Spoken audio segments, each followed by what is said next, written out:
기자회견 시작하겠습니다. 기본소득당 용혜인입니다. 네. 한미 정상회담 멈추십시오. 미 CIA가 대한민국 대통령실을 도청한 문건이 폭로된 사건은 이미 주권 침해 논란 차원을 넘어섰습니다. 공개된 CIA 기밀 문서명, 한국, 미국의 우크라이나 전쟁 무기 획득 관련된 최종 사용자 우려로 곤혹이라는 문서는 이 사안에서 한국의 지정학적 안보에 중대한 위협이 될 수 있는 일이 적어도 2가지 이상 일어났음을 확인합니다.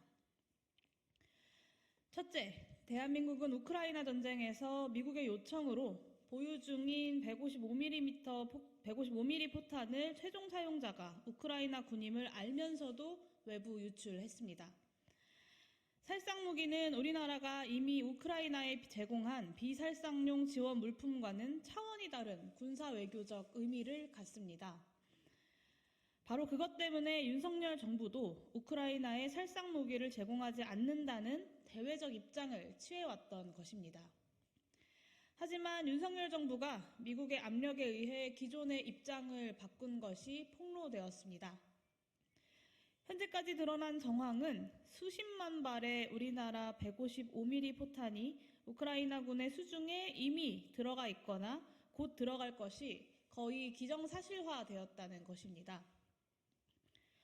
이는 전쟁 당사국인 러시아가 대한민국을 준적국으로 간주할 만한 사안입니다.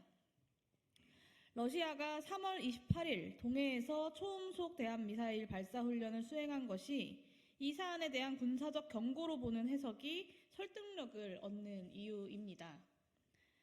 전시 상황에서 살상무기를 지원하지 않는 것은 윤석열 정부의 공개 정책을 넘어 국내법의 방향과 원칙이기도 합니다. 방위사업법에는 정부가 전쟁, 테러 같은 긴급한 국제정세 변화가 있는 경우에 방산물자 수출을 제한하거나 조정할 수 있다고 명시되어 있습니다. 군용 전략물자 수출 통제 훈령에는 분쟁 국가 중 일방에 대한 수출로 인한 외교적 마찰 가능성, 특정 국가로부터 수출 자제 요청이 있는 경우 등 수출을 통제해야 할 기준을 구체적으로 언급하고 있습니다. 그리고 러시아는 한국이 우크라이나에 살상무기를 지원할 시 한러 관계의 파탄으로 이어질 것이라고 지속적으로 경고해왔습니다. 한미동맹을 한반도 평화와 안보 차원을 넘어 저 머나먼 우크라이나에까지 확장하여 지리적으로 가까운 러시아를 준적대국으로 돌려놓는 이 결정이 어떻게 우리나라 안보에 도움이 되겠습니까? 문건에 등장하는 국가안보실 관계자들은 살상무기의 우크라이나 제공이 기존 입장의 변경임을 분명히 확인하고 있습니다. 심지어 우리나라 지정학적 안보 위험을 잔뜩 높여놓은 이 위험한 결정에 대해 윤석열 정부는 국민의 대표자인 국회와 한마디 논의도 없었습니다. 실로 위험한 정권입니다. 둘째, 적어도 공식적으로는 최종 사용자가 우크라이나 군임이 드러나서는 안 될 살상무기 공급이 더는 부인할 수 없을 정도로 공개되어 버렸습니다. 김성한 전 실장은 우크라이나에 빨리 포탄을 공급하는 것이 미국의 궁극적인 목표라면서 포탄이 어떤 형식과 경로로 나가든 최종 목적지가 우크라이나라는 것은 명확히 인지하고 있었습니다. 공개된 CIA 첩보문서의 표현대로 포탄의 최종 사용자 문제가 한국 정부를 곤혹스럽게 했다는 것은 한국 정부의 포탄 제공이 우크라이나 군을 최종 사용자가 될 것으로 인지했다는 것이 드러날 경우 대외적으로 특히 러시아에 대해 한국의 전략적 안보에 해가 된다는 판단이 있었던 것입니다. 사정이 이러함에도 김태효 국가안보실 1차장은 악이 없는 도청이라는 지나가는 소가 웃을 헛소리를 하고 있습니다. 이 불법 도청과 그 공개로 인해 한국의 대러시아 외교가 궁박한 처지에 몰렸는데도 말입니다. 우크라이나 전쟁 이후 가장 분쟁 가능성이 높은 지역으로 대만이 꼽힙니다. 중국이 전쟁 준비 상태에 있다는 기사도 나옵니다. 대만을 놓고 미국과 중국이 대만을 놓고 미국과 중국이 분쟁 유사시 전쟁을 벌일 경우 우리나라 최대 안보 이해는 무엇입니까? 우리 국민의 생명과 국토의 안전을 지키는 것이고 그것은 대한민국 영토가 중국의 집중 타깃이 되는 미국의 군사기지로 전락되지 않도록 하는 것입니다. 그것이 제1의 가치여야 합니다. 하지만 최근 일본과의 이해할 수 없는 굴욕 협상을 한 윤석열 정부에게서 저는 불길한 기운을 느낍니다. 국민의 생명과 국토의 보전이라는 제1의 가치보다 한미일 군사동맹의 맹목적 추종이 안보 전략의 최우선 가치를 차지할 것이라는 우려를 지울 수가 없습니다. 윤석열 정부는 모든 국가들이 실리와 국익을 추구하는 외교 전쟁터에서 편향된 선악의 세계관에 기초한 가치 외교를 표방하면서 한미 동맹에 올인하고 있습니다. 지난번 대일 외교에 참혹한 결과, 그리고 이번 CIA 도청 파문으로 드러난 결과 모두가 이 위험한 정부의 위험한 외교 전략과 역량을 그대로 보여주고 있습니다. 윤석열 정부의 행보는 국제평화를 위한 질서에도 반합니다. 대한민국과 러시아는 재래식 무기의 과잉 축적 방지를 위한 세계 협정인 바세나르 협정의 회원국입니다.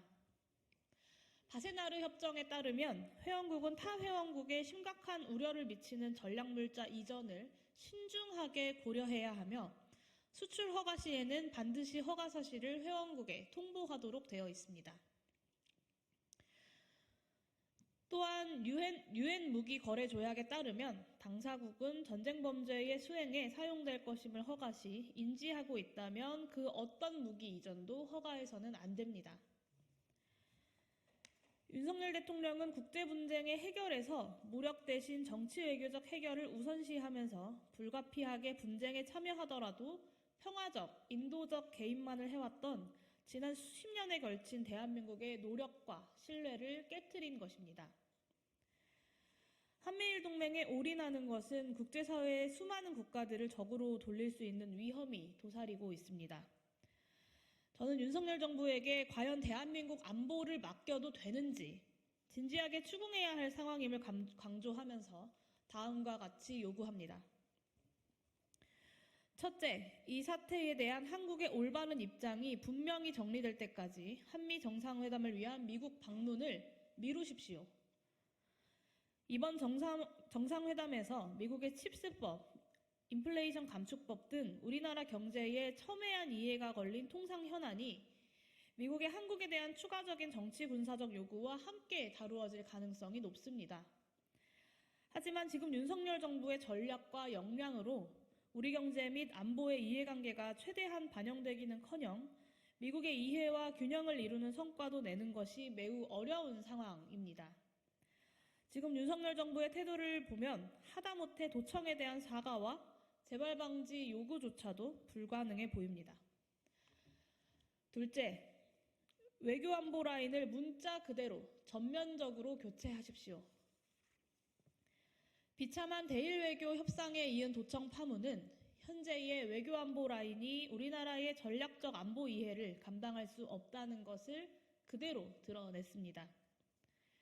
박진 외교부 장관, 김태효 국가안전보장회의 사무처장을 포함한 고위급 외교안보 라인 전체를 교체함으로써 최소한의 신뢰를 회복해야 합니다.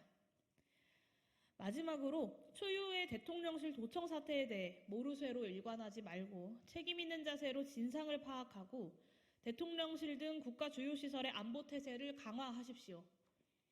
미국에 당당히 항의하고 책임 있는 조치를 요구하십시오. 이번 사태에 대해 도청 사실 자체를 부정하거나 불확실하다고 버티는 정부는 전 세계에서 윤석열 정부뿐입니다.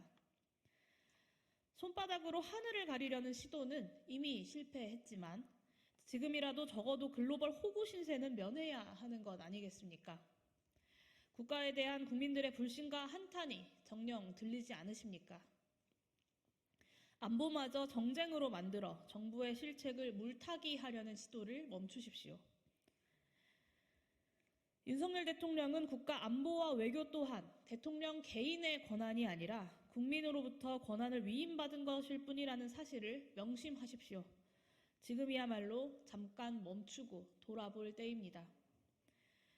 요동치는 지정학적 위기 속에서 대한민국의 안보를 위한, 평화를 위한 가장 효과적이면서도 실리적인 길이 무엇인지 다시 점검해야 할 때입니다.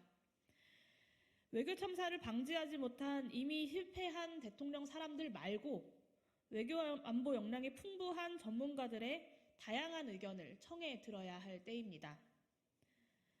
물론 국민들에게도 충분히 이 과정과 결정이 납득되어야 할 것입니다. 윤석열 정부 채 1년도 지나지 않았습니다. 아직 고칠 수 있지 않겠습니까? 그리고 고쳐야 하지 않겠습니까? 다만 지난 수개월의 외교 참사에서 어떠한 것도 반성할 지점을 찾지 못하겠다면, 현 지정학적 위기의 엄중함을 이해할 능력이 없다면, 오로지 그것이 반정부 세력 혹은 적국의 조작이고 불법적인 개입으로 인한 것이라고 판단된다면 차라리 아무것도 하지 마십시오. 평화를 위협하는 정권은 필요 없습니다. 이상입니다.